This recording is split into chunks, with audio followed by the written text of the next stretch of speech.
Double-click on the StateMachine to open the StateMachine editor. Click the checkbox labeled as Global. Now in the StateMachine editor you can see the initial state and a state. Add another state and rename them according to the scene names. The first one as Home and the other as Tabs.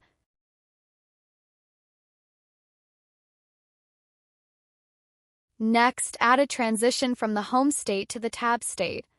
Then add another transition in the reverse direction.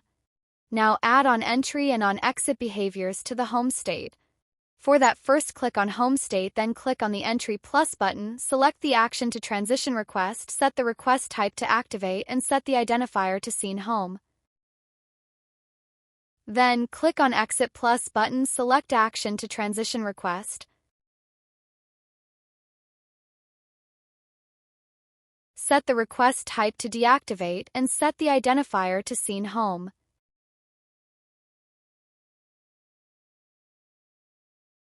Repeat the same steps for the Tab state, setting the identifier to the Tab scene.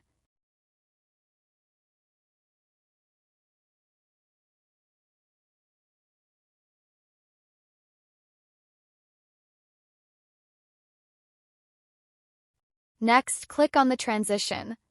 Then select Event Condition Filter to click and set the sender as the next button in the home scene.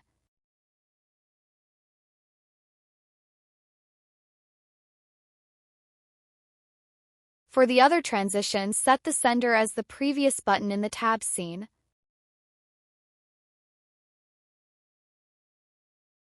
Finally, click on Generate and Play button to preview the scene.